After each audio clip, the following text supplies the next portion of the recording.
Hello everyone, this is Defense Politics Asia.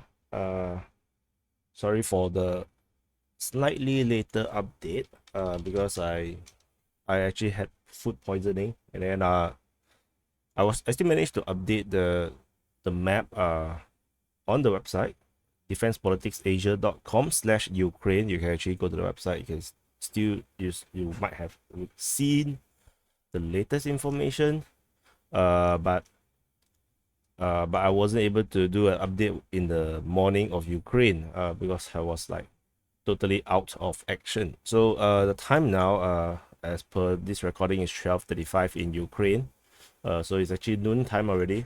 Usually I would have updated like maybe 4 or 5 hours ago on this summary for the day before. So today, let me see. Today is day 13, I guess. Let me double confirm what is the day.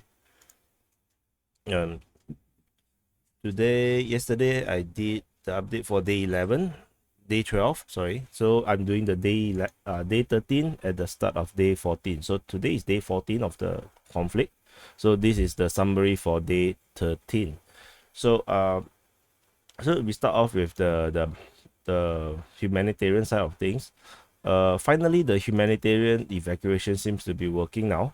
There are evacuation of Irpin civilians across the bridge that Ukraine themselves blew up, and then there's also evacuation of Sumy, where there's a lot of foreign students there.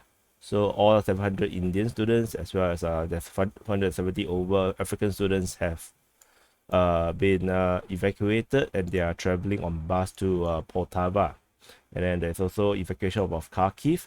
A report allegedly or reportedly 600,000 people is evacuating or evacuated from Kharkiv by train, and the highway is jammed up. And there's also evacuation of Mariupol. In terms of the evacuation of Mariupol, there was a complaint by the Ukrainian side. They had drone footage, which I can't see a single thing. I don't really understand the drone footage, but they say that as the Mariupol civilians was leaving, so they were actually leaving from, I believe, this road, this road. The the uh they they accused that the Russian tanks actually moved forward uh when the evacuation was happening. So, and then there is some kind of a truth maybe to that, because later in the day, which is early this morning, when there's a early this morning for me, uh the Russians actually say that they actually moved like 800 to 900 meters up forward. So I actually kind of reflected it a bit here. um so let's start with your favorite, Mariupol. If you haven't seen the update, the Russian forces have captured Osaviakim. So this is a suburb over this side. They have captured this, and then the battle at Nedino, Novka actually have spilled over all the way to Victory Avenue, Parimohi Avenue, which is this entire road. So there is eyewitness saying that the entire road is actually there's fighting, probably armored vehicles driving through, and then there's a lot of fighting over there. Um, there's no other reports on term of the other three areas, nor any summary to this area. Basically, I'm just assuming that they're still fighting limitedly, I guess, because especially on this side, because this is where the evacuation route went. So I already deleted the evacuation route. You can check the previous maps. I don't think it's relevant anymore since there's so many evacuations happening. So let's move northward to the Donetsk front. On the Donetsk front, remember previously I mentioned that there is this encirclement, and then there's also, I said that the limited push over here indicates that there's actually a very strong resistance on this side. And then I say that the likely next line of defense is along this road. Maybe I think there's probably some truth to it, because there's totally no progress on this front. So it could be a case where they are waiting for supply line to catch up. They're actually resupplying, refilling, resting, or it could be a case where they are actually trapped and stuck because the defense line here is a bit too strong at the moment. So similarly on this side, there's no movement. However, we actually have some updates that they call the DPR People's Militia. Basically, I just call them DPR, all Russian forces. They have captured Pizdenovodovbassiska. So the Russian actually call it Yuzo-no-Donbasskoye. So this actually is a bit funny, because this, when I search, this is actually a train station. So this is actually a train station, but this is actually the Pizdenovodovbassiska train station. And then if you search the other 2 points, it's actually far away. It's actually the mine. So this is also, you see, Pizdenovodovbaska 1 coal mine, and then there's another mine, tree coal mine. So there's these 2 coal mines with the same name, but there's actually no towns over here actually called by this name. So I actually, based on the other 2 locations, I assume that they actually captured the train station. So they should also take this small little village of Pune, as well as Olhaika. So they put Ponoye. No, they put Olinovka. There is actually a Olenivka that's actually behind, which I don't think it makes any sense. So I actually put it here. I think this is more likely to be the case. The Russian report always use the Russian names of the location, and that is actually very confusing, because Ukraine actually probably over the past 8 years have been renaming a lot of the places. So that's why there's probably this discrepancy as well. So, but I believe this makes a lot of sense. So they took the mining town here, which is a Nochorovsky and Olinka, and then this is where the stronghold is. So the limited push also indicates that they're either impeded by this railway track, or it could be also that because the defense line is actually along here. So so probably this is what's happening now on the Donetsk front. And there's actually an update from the Russian side that they captured 2 other settlement. They call it settlement, but I cannot actually find 2 logical points in the map that shows any sense, because one was this Perodev, which was already captured by the Donetsk forces 2 days ago. So or 3 days ago, depending on how you look at this. And then they say the Ukrainian forces captured this name, and then I don't feel it makes a lot of sense. And then the other location was even much further away. So I decided not to update that 2 points, because I have no idea the exact location is. So let's move on to further north, to the Luhansk front, or the battle of Severodonetsk. On Severodonetsk, there's a huge move by the Donetsk Russian forces. They have further consolidated some of these towns, which was previously already reported to have captured. So maybe they lost it and captured it again. I'm not sure. And then there was this push to the rear, or actually to the Luhansk side, where they took Novodruzhsk, and as well they also take Bilohorivka. So there is this push to from the rear side, or the east side of the twin city, and they're actually trying to do an encirclement move. So there's also a report that the Nizhyn was taken. So this but this a bit slower here, maybe. there's a lot more progress over here. So I believe that this could be a pincer movement to encircle the entire Twin City. Could be. And then usually I can also kind of like share maybe why it's easier here rather than here, because here is the proper fortification and entrenchment.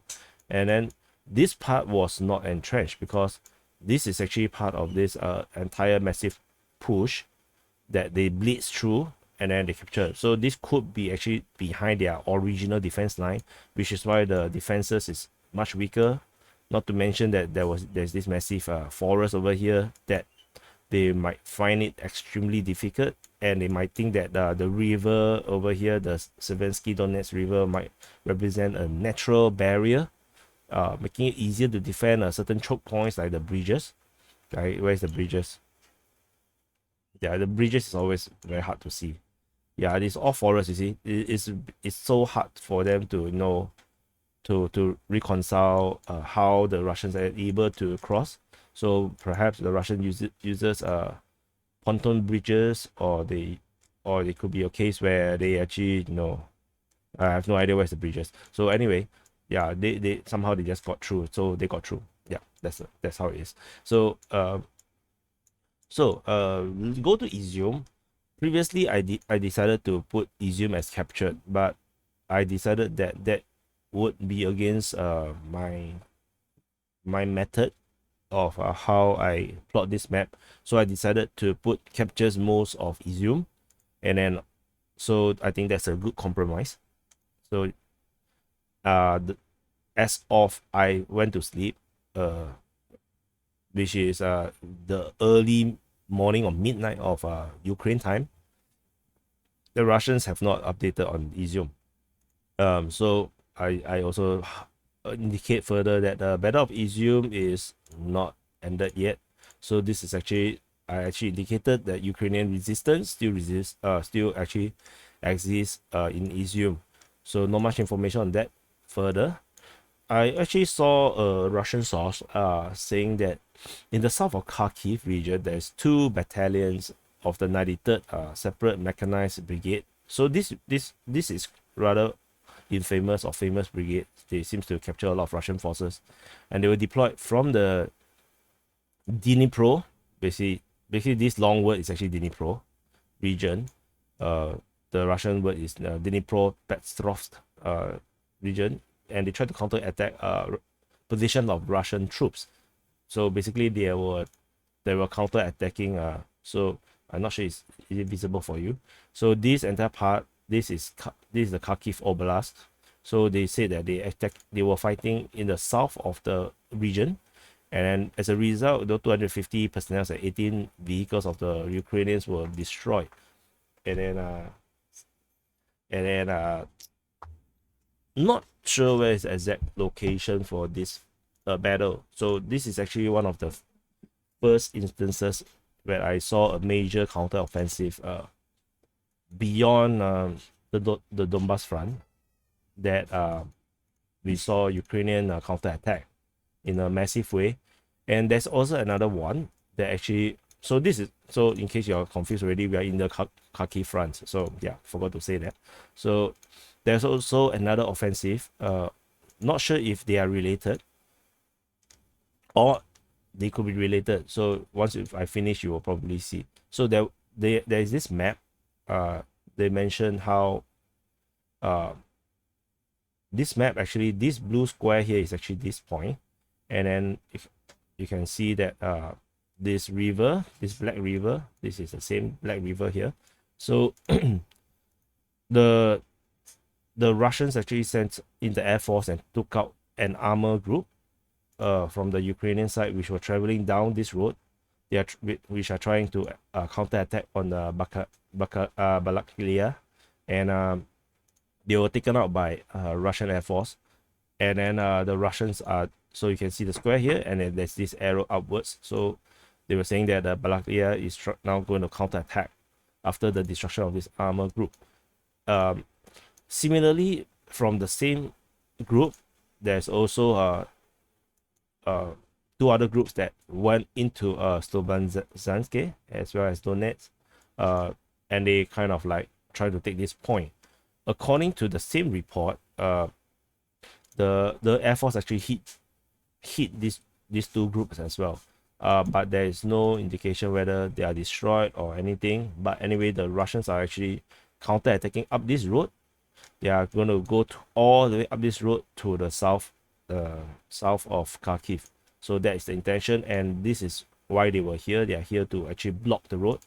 And I'm suspecting that these two might actually be this one, where the 93rd, as they said, 250 enemy personnel as well, 18 were destroyed.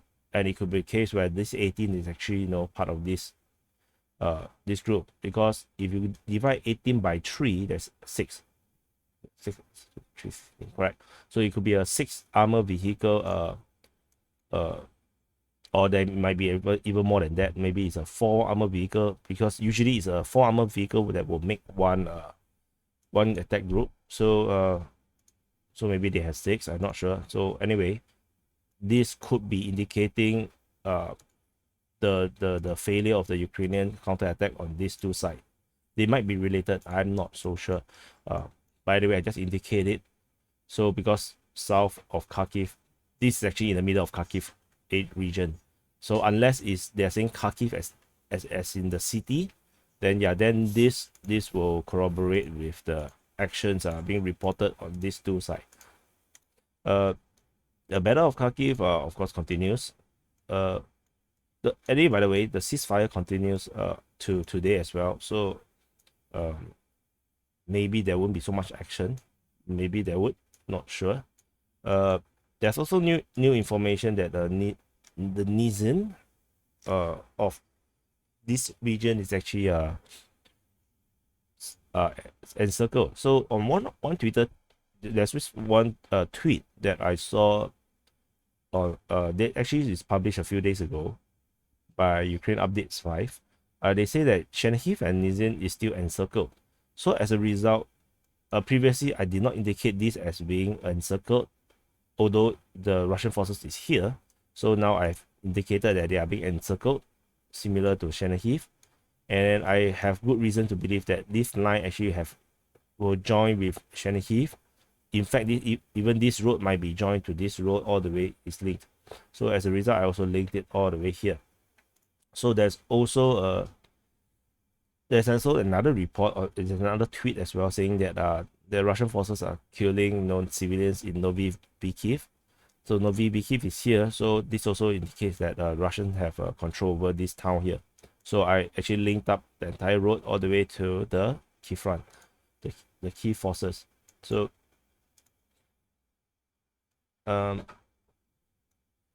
so on terms of Konotop, there is report that there's fighting on the west side of Konotop. And as all Ukrainian updates, the Russian forces is always repelled. Like, it's always, every attack is repelled. So anyway, so it's repelled. So that's how it is. I've indicated the Russian gathering of forces here. So at least we have a sensing that there's a major force that is being gathered around here. So this is the Brovary one, and then Battle of Irpin supposedly continued, but because it's a ceasefire, so that there was nothing here. Just want to add a point on Irpin is that the Ukrainians themselves destroyed that bridge that the civilians actually hide underneath in. So in a way, how the Irpin and Bucha civilians got stuck in that location is also because the Ukrainians actually destroyed their way out from their city, leaving them stranded in the battle zone. So that's what it is. So I find that the irony. So finally we come down to Mykolaiv region. In the Mykolaiv region, I mentioned this previously. Let me check. Yeah, I actually mentioned this previously already. So basically, if you have missed my last update, so while I'm on here, I want to encourage people to actually watch the summaries, because in the summaries I actually sum up all the situation around, and actually I will also add a lot of extra details and information, which is why the summaries are usually longer. So don't just depend on the short updates. The quick updates are meant to be quick, so they are quick updates. They are not the full updates. So you should watch the summaries. So just another reminder. So if you do not know what's happening over here, they are still fighting over at the south of Mykolaiv as well as Donetsk. This is of course sporadic. I think the Russians, especially on this side, is like trickle attacking. They are like trickling their forces in, which is like make it easier to take out. So I think that's a very bad idea. Also that this is the 3 entrenched position for the Russians. So previously without this, we actually have no idea where the Russians are. So it doesn't make sense that they are staying in the open. And finally, because of an update the day before, we have now information that they are entrenched in this part near Snihurivka, and they actually also entrenched in the Halisinove, as well as in Kashpero, Mykolaivka. So this is the 3 positions that they are entrenched. The supply route or the traveling route is actually broken because the Ukrainians the day before took Bashtenka, and they also reinforced this position at Paradivka, which is the twin city of the Mykolaiv. So there's a high chance that this part is already also taken by the Ukrainians, because the idea of this entrenchment is to block this road, and then by taking Bashtenka, the entire supply route is broken. And then in fact, even this road, in fact, what I should do is actually should extend this here. Yeah, this will be more accurate. So because the Ukrainians has secured this entire junctions, there's no fast way for the Russians to actually travel around this ring road around Mykolaiv, and then to travel up to reinforce this Donetsk. So which is why they have this long ass detour, and then this detour is now also broken. So this also shows how poor the road networks is in Ukraine, and how difficult it is for the Russians to actually they have to like play the puzzle game, so to kind of like find your way to the other point, while there's actually a lot of ambushes and defense all along the way. So if you wonder why there is this downwards here, because previously it was linked and then it was not, and then they instead of going straight away east, they actually went down. I think it's also probably because there's actually a strong resistance over here, and they thought that it's faster to go down here. Especially they will link up with the previous route that was going from the south here. So anyway, it turned out to be a disaster for the Russians. So that's just how it is. So in terms of the wider news, I'm not sure I've mentioned this before. So Putin announced that conscripts will not be called to war in Ukraine. So they say that any of the conscripts will not, which is the more like the emergency corps of soldiers, they will not participate in Ukraine. And they also say that they will not call for more reservists from the reserve. So they say that he stressed that the task in Ukraine is solved only by professional soldiers who will ensure security and peace for the people of Russia. So basically he's saying that only professional soldiers will be participating in these operations. Maybe he have no faith in his reserve or conscript. Maybe it's a bit more harder to control them. Maybe more of them will die. It's not sure. And then also there's also another news from El Mayadin, that 300 senior fighters from Hayat Tahrir al-Sham.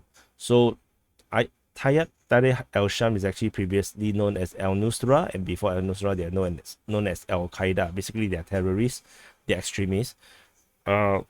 These are all seasoned fighters from Idlib in Syria. So Idlib is still, if I'm not wrong, is still within rebel hands, and then or maybe they are not. I'm not so sure, but they have already left Syria, passing through Turkey. So there are Arab sources, or there are some people on Twitter. They're saying that this is actually endorsed by Turkey because they are under the command or control of, or manipulation by Turkey. So Turkey is sending this veteran force of 300 fighters. They are very good at fighting in messed up areas to reinforce Ukraine. So, and they will actually be paid $1,200 to $1,500 per month. On a monthly basis. This is actually a job for them. And then they will be joining 150 other foreign fighters from Belgium, France, China, Morocco, Tunisia, Chechnya, and British national. So they will actually form a foreign legion of 450. Not sure if there's actually other news about foreign legions. But I will not indicate much because this is more significant because which this is more kind of like a moral wrong or ethical wrong because they are sending the terrorists and they are paying the terrorists to actually fight the Russians. So of course this is gonna go well, right? And then anyway, this kind of paid mercenaries are kind of a good deal because the chances that they survive is actually rather low. So they get paid anyway.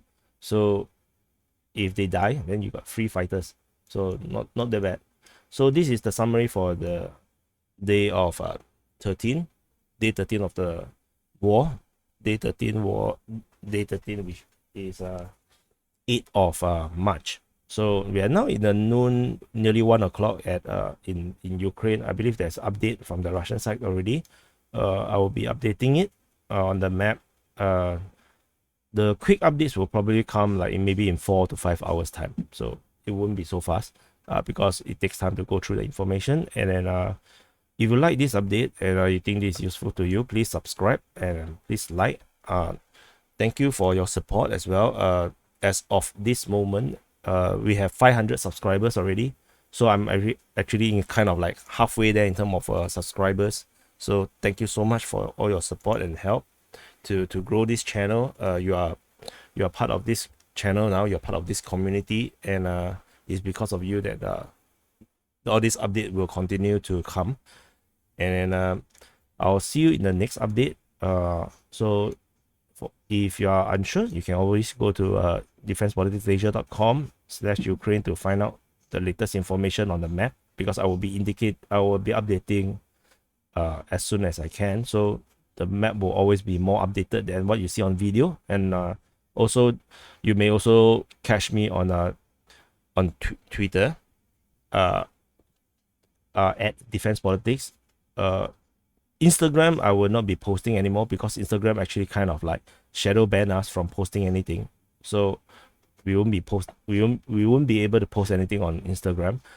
So we are going to neglect that source. You can find us on LinkedIn. You can find us on our Facebook page, which is also Defense Politics. Facebook.defensepolitics. Let me show you. Yeah, Facebook.com/defensepolitics. You can also find us here. And if there's any question or any help you need, you can always PM me. I do have some people part of this community now. They actually ask me for certain specific information. So I will help as much as I can. And if you have friends or families or yourself is in Ukraine, do stay safe. Stay away from the military.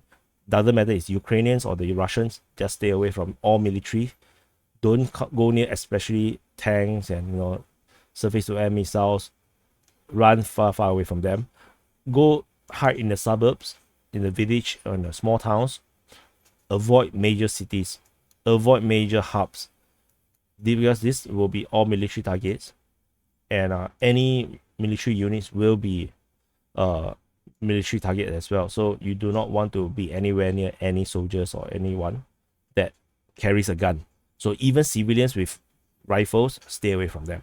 Because just for a reminder, as a civilian, the moment you hold a weapon, you are a participant, you are a combatant, and the Russians have all the rights to just kill you. So stay away from anyone with weapons. Stay safe, and I will see you in the next update.